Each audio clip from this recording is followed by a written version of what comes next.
Buenos días, mis queridos amigos. Estamos en Cápsulas o en Gotas, mi Chief. Estamos en la segunda entrega de la semana de la triada de Chief. Acuérdense que llevamos 3 entregas regulares, porque son 3 días, hoy es miércoles. Pero llevamos 2 entregas de la triada de Chief. Mañana consolidamos la tercera con personas y bienes y personas. Por hoy, tómense su cápsula, tómense su gotita, la dosis de cultura que necesitamos para platicar entre familia, para tener tema de conversación. Muchas veces, cuando estamos en una reunión, estamos con la familia, estamos entre amigos, nos damos cuenta que alguien no domina un tema, o no maneja un tema, o no sabe de qué hablar. Por favor, los invito a que reconsideren su posición. Si son de los calladitos para aprender, está bien, en una reunión. Pero qué bueno que participen y que doten de cultura a los demás. Todos, de una u otra manera, sabemos algo que los otros no saben. Compartámoslo. Esa es mi recomendación del día de hoy. Espero que esté de acuerdo con esta hipótesis que sostengo, que en las reuniones familiares o entre amigos tenemos que dirigirnos hacia los demás compartiendo lo que sabemos, para que así hagamos un cerebro maestro y que podamos contagiarnos de entusiasmo y sobre todo de tener más conocimiento, que sepamos que no nada más fue diversión una reunión, sino que después de la reunión algo aprendimos nuevo de los demás y sobre todo la convivencia, el amor entre los seres vivos de este planeta. Muchas gracias, los saludo entonces desde Cuernavaca, Morelos, con mi segunda entrega de la triada del Chief, hablando de Carlos González Peña, un ateneísta nacido en Lagos de Moreno, Jalisco, en 1855, fue socio de número de la Academia Mexicana de la Lengua, correspondiente de la Española, ameritado periodista, magnífico ensayista, historiador y crítico literario. Carlos González Peña escribió además las 4 novelas De Noche, en 1905, La Chiquilla, 1907, que les voy a contar un poquito de ella ahorita antes de terminar el programa, porque es en una sola entrega. La Musa Bohemia, en 1908, y La Fuga de la Quimera, las cuales lo colocan entre los más distinguidos novelistas mexicanos e hispanoamericanos de su tiempo.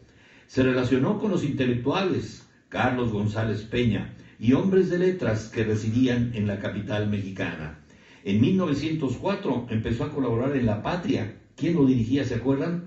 Mi querido Rodo Valencia, te mando un fuerte abrazo, a mi querida Miss también. Decía yo que dirigía el escritor Irineo Paz. ¿Saben ustedes quién era Irineo Paz? El abuelito de Octavio Paz. Imagínense, qué honor haber trabajado con el abuelito de Octavio Paz, don Irineo Paz. Entonces este hombre inicia así su notable carrera en el periodismo, una de las que ejercería desde entonces, sobre todo como crítico literario. Colaboró luego en El Diario, cuyo director era Juan Sánchez Azcona, y en 1909 en El Mundo Ilustrado.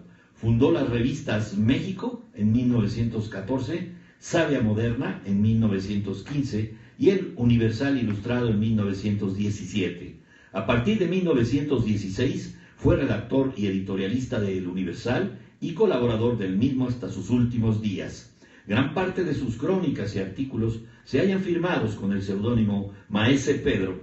Formó parte del Ateneo de la Juventud desde su fundación, acuérdense, del 28 de octubre de 1909, y por supuesto compartió el pan y la sal y pimienta, con don José Vasconcelos, con Antonio Caso, con el señor Reyes, en fin. En 1947 fue el escritor, o el primer escritor, que recibió el Premio Nacional de Literatura, qué orgullo, llamado entonces por su fundador Premio Manuel Ávila Camacho. El 10 de agosto de 1955, por ahí ya casi cumplía los 100 años, fallece en la Ciudad de México, donde había residido desde los albores del siglo XX. Vamos a continuar con este hombre, con don Carlos González. Si la tecnología me lo permite, ya saben ustedes que me cuesta mucho trabajito estas cuestiones del iPad, porque soy nuevo. Y vamos a ver con Carlos González Peña. Decía que nació un 7 de julio de 85, disculpen ustedes, 85 en la Ciudad de México. Yo tengo aquí otro dato de 1855.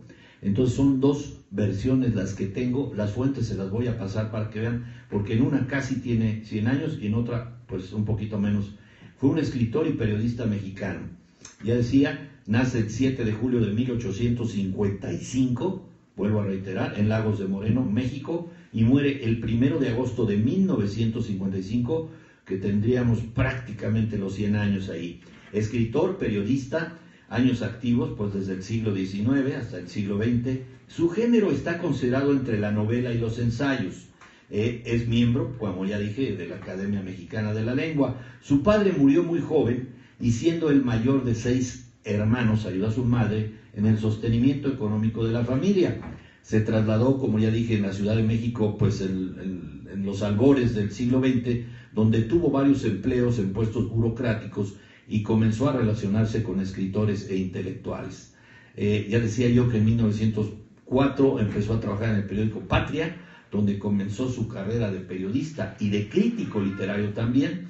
Escribió en el diario El Mundo Ilustrado, fue fundador de revistas como México en el 14, Sabia Moderna 15, que también otros ateneístas trabajaron ahí, y por supuesto en los periódicos El Universal en 1917. Firmó muchas de sus crónicas, ya decía, como Maese Pedro. Le gustaba no ser tan notable o tan notorio como otros, y no es tan prolífico porque solamente culminó 4 novelas. Luis Guevara Correa, te saludo, a mis amigos de Facebook de Seguros, a Dianita Jaco, en el Facebook de Armando Valencia y por supuesto en Periscope. En 1910 fue uno de los fundadores y partícipes del Ateneo, como dijimos, un movimiento de renovación cultural. El 25 de noviembre del 21 fue designado miembro correspondiente de la Academia Mexicana de la Lengua y el 21 de agosto del 31 miembro de número. Ocupó la silla 1, fue el 4º censor de la institución, ocupó dicho puesto desde 1939 hasta su muerte en el 55, el 1 de agosto, en la Ciudad de México. Entre los premios y las distinciones de este hombre, en 1947, ya dijimos que fue el Premio Nacional de Literatura. Y entre otras obras tiene El hechizo musical, ensayo, Claridad en la lejanía, El alma y la máscara, Gente y paisajes, Entre el polvo del camino, París y Londres, cuadros de viajes.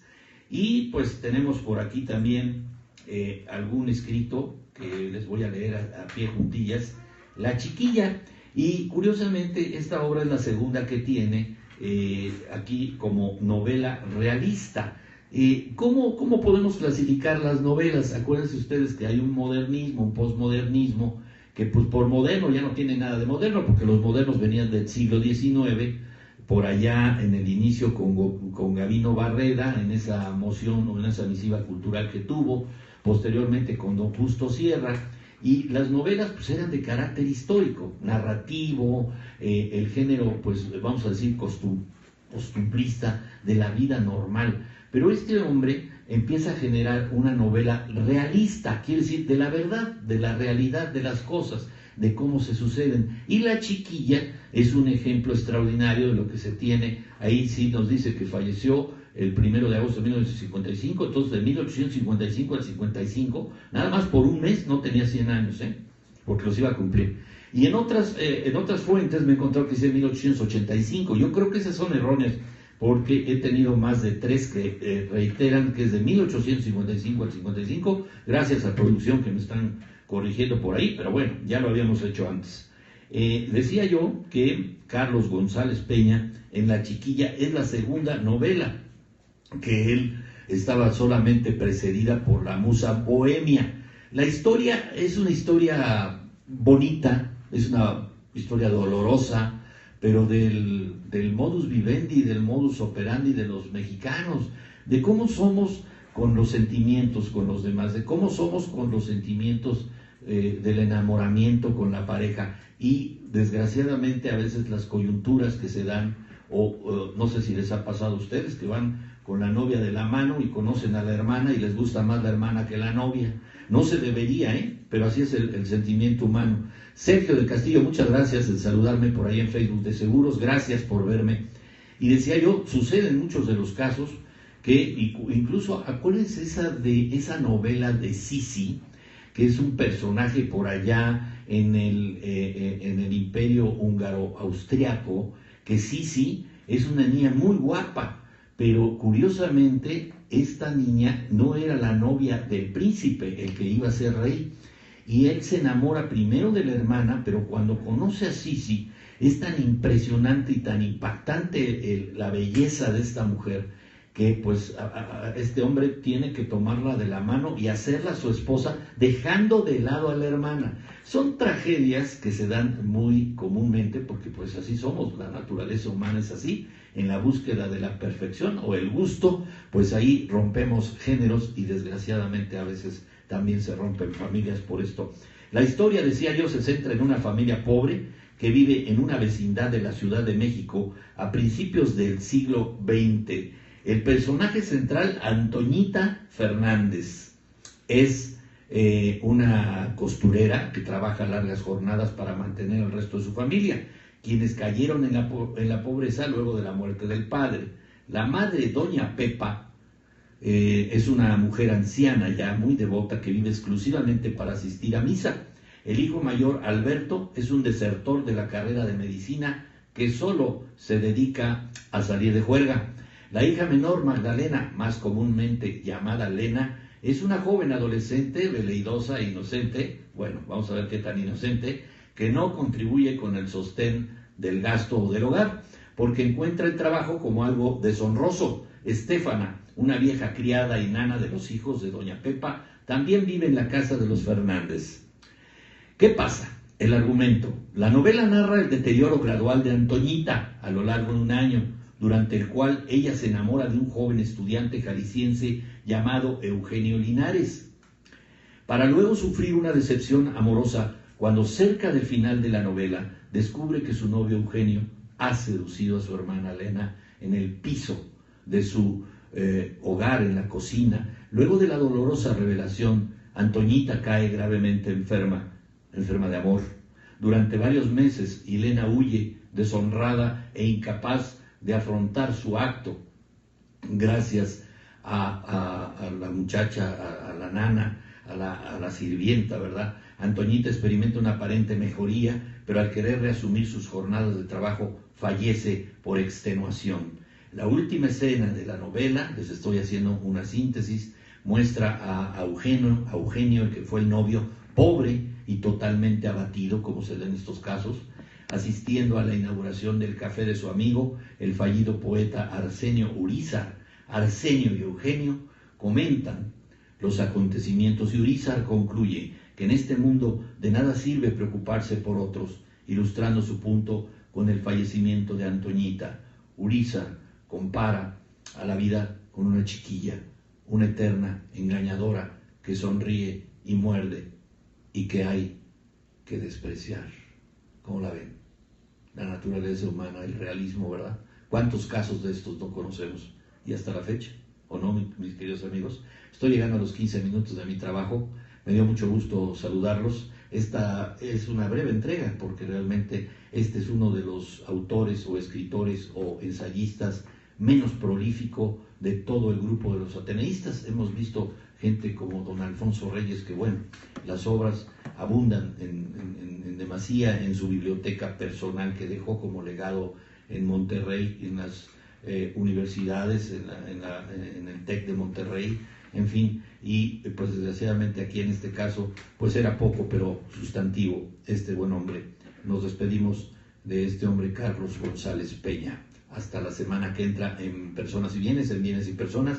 Mañana, jueves, nos vemos y dentro de 8 días seguimos con Cápsulas y Gotas para terminar a los ateneístas. Acuérdense que vamos a tener ya a los presidentes de la República desde Álvaro Obregón el año 2018. Estemos al pendiente, va a ser un gran trabajo, un buen esfuerzo que vamos a hacer aquí, teniendo por supuesto desde Plutarco Elías Calles, pasando pues por los 3 que le siguieron, hasta Lázaro Cárdenas, la época del señor Alemán, hasta llegar a Adolfo Ruiz Cortines, Adolfo López Mateos, Gustavo Díaz Ordaz, Luis Echeverría, José López Portillo y demás gentes que se han encargado de hacer de este país.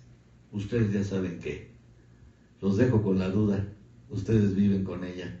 Igual yo. Los quiero mucho. Verás, Wichi, del Tosque y Guillermo Duarte, gracias por verme, gracias por estar aquí. Es muy breve mi entrega el día de hoy. Pásenla bien.